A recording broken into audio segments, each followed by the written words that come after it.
hari ini tentang perbankan dan pasar uang internasional, saya mungkin akan sharing-sharing tentang historisnya, teman-teman ya. Contoh seperti krisis keuangan, ya, atau dunia ketiga, utang-utang dari dunia ketiga, atau apakah sekarang yang Amerika itu mengalami krisis keuangan, atau apakah juga memberikan dampak terhadap negara kita. Ya, mungkin saya akan lebih banyak sharing informasi tentang hal tersebut. Kalau jenis eh, perannya itu semuanya definisi-definisi dan teori, ya.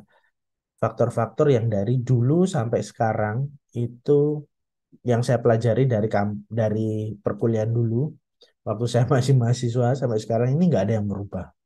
Padahal kita tahu eh, dunia secara global itu juga mengalami perkembangan. Yang dulu negara yang mundur sekarang jadi negara maju.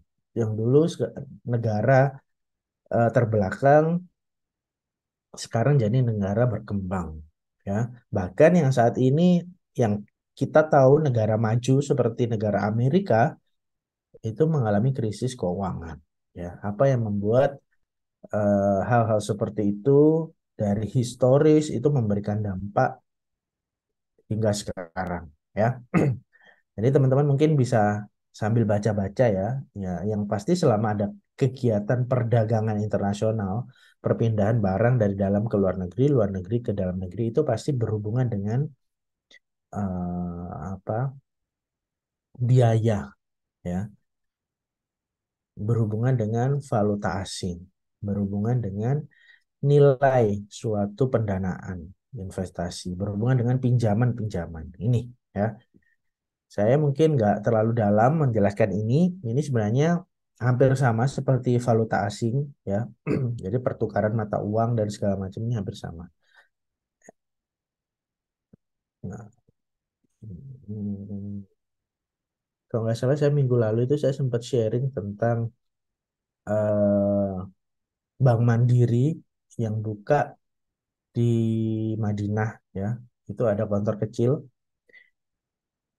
Nilai tukar uang itu lebih murah di situ ketimbang di tempat yang lainnya atau di perbankan besar sekalipun, ya.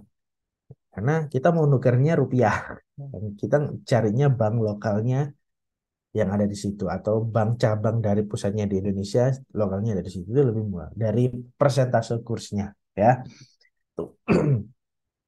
Oke, banyak faktor-faktor yang membuat perbankan internasional itu membuka cabang di negara lain, ya. Yang pasti fokusnya adalah database. Minggu lalu saya sempat sharing juga eh, di Indonesia ini banyak perusahaan PMA atau perusahaan modal asing, ya. Baik itu pendana mayoritasnya dari Korea, Jepang, China. Nah, untuk mensiasati supaya keuntungan tidak lari atau keuntungan tidak apa terbagi, mereka itu cenderung menggunakan perbankan-perbankan yang memang mereka pemilikan saham mayoritas. Contoh seperti ini. Kita tahu eh, apa sih pakan ternak pakan ternak yang di Pasuruan ini apa sih namanya? Sebelah kanan, Ciljedang, ya. Ciljedang itu kan kita tahunya adalah pakan ternak, ya. Industri yang ada di Pasuruan Grati itu memproduksi untuk makanan ternak. Tapi kita tahu bahwasanya mereka juga berinvestasi di banyak bidang, yaitu di industri perbankan, entertainment, hospitality, termasuk industri consumable seperti Toslejos, CGV itu adalah satu grup, ya, Ciljedang, CJ Group, ya, Ciljedang itu CJ. Nah, supaya mereka pendanaannya itu tidak besar untuk bunga bank, mereka nggak akan melakukan pinjaman di Bank Mandiri atau mereka nggak akan melakukan pinjaman di OCBC atau UOB, nggak. Ya, mereka nggak akan melakukan pinjaman di sini. Mereka akan melakukan pinjaman minimal di Bank Korea. Ya, itu minimal. Karena apa? Perputarannya nanti akan terpusat di Bank Korea. Itu menguntungkan industri-industri kecil yang ada di Korea untuk mencukupi atau kecukupan modal yang ada di sana. Bagus kalau CJ Group ada bank yang sudah dibuka di sini. Contoh misal KB, KB ya, Kokmin Bank. Kokmin Bank, Kokmin Bank kita tahu saham mayoritasnya itu Korea punya. Nah, mereka memberanikan diri untuk invest di perusahaan-perusahaan dalam negeri, Bank Bukopin yang akhirnya diakuisisi, termasuk Valburi Sekuritas itu yang akhirnya diakuisisi. Nah, ini secara pemodalan kan Korea. Nah, mereka untuk penambahan modal usaha dan segala macam, mereka datangnya langsung ke KB. Ya, keuntungannya larinya ya ke Korea semua. Nah, itu pun yang terjadi di perusahaan-perusahaan yang PMA atau pemodalan asing. Ya, Jepang atau mungkin China, minimal gajinya melalui bank tersebut. Nah, secara bunga, administrasi semuanya itu larinya kan ke perusahaan tersebut. Ya, tidak akan lari ke tempat lain. Nah, ini itu keuntungan dari kenapa perusahaan atau perbankan internasional membuka layanan di negara-negara dunia ketiga atau negara-negara berkembang yang dianggapnya Asia Tenggara ini yang maju hanya Singapura, ya. Tapi yang lainnya itu masih berkembang, belum benar-benar settle. Nah, itu karena berhubungan dengan database, ya. Biaya marginal ini juga mempengaruhi juga. Nah, secara tidak langsung perusahaannya kan diuntungkan, negaranya pun juga diuntungkan. Ya, itu kenapa negara-negara maju seloyal itu terhadap negaranya. Hal yang minim banget, saya nggak akan mau pakai handphone kalau nggak produk dalam negeri. Ya, kalau di China, iPhone itu bukan sesuatu yang membanggakan bagi mereka. Jadi handphone yang mereka banggakan adalah handphone ya Xiaomi, Huawei, atau mungkin produk-produk dalam negeri yang tidak dipasarkan di luar negeri. Ya, spesifikasinya memang sesuai dengan kebutuhan mereka. Nah, itu. Jadi meskipun regulasi pemerintah kita eh, agreement dengan banyak negara di luar, organisasi internasional di luar, itu bukan berarti sepenuhnya juga memberikan dampak positif. Ada hal-hal negatif yang juga mengikutinya, ya. Contoh seperti sederhananya ya, perdagangan internasional itu kan berhubungan dengan perpindahan barang dan jasa dari dalam ke luar negeri. Ya, kalau misal ada tenaga asing yang level atau staff masuk ke Indonesia dan mau dibayar di bawah gaji Indonesia, mereka mau, ya, itu memberikan kerugian juga di perusahaan-perusahaan dalam negeri. Ya, jadi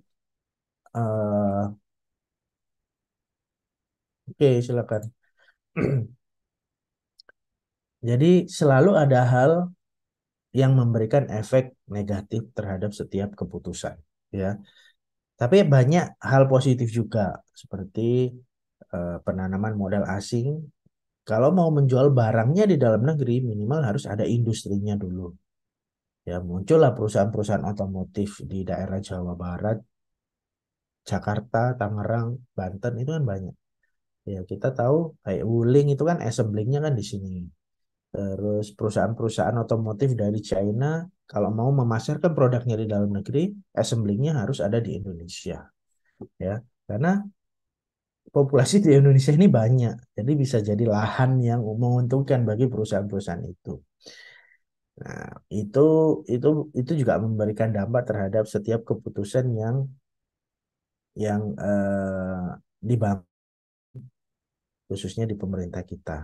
Bukan berarti kita nggak mau kerja bareng dengan pihak luar negeri, bukan. Tapi selalu ada hal yang eh, negatifnya dari setiap hal-hal positif yang dibangun tersebut, ya. Nah, ini keuntungan regulasi juga juga berhubungan juga, teman-teman, ya.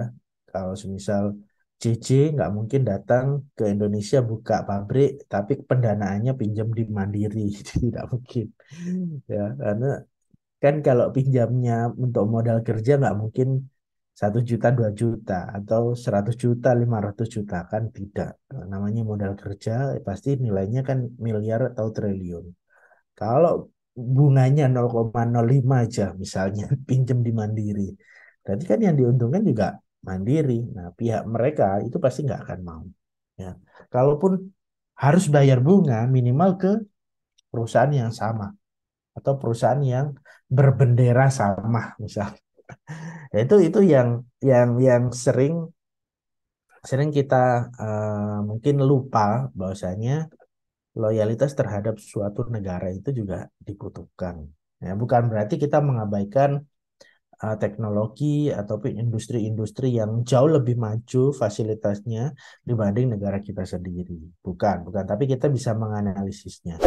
Ya, kita bisa menganalisnya mana yang poin penting, mana yang mungkin oh bolehlah ini next aja. Ya, nah, itu.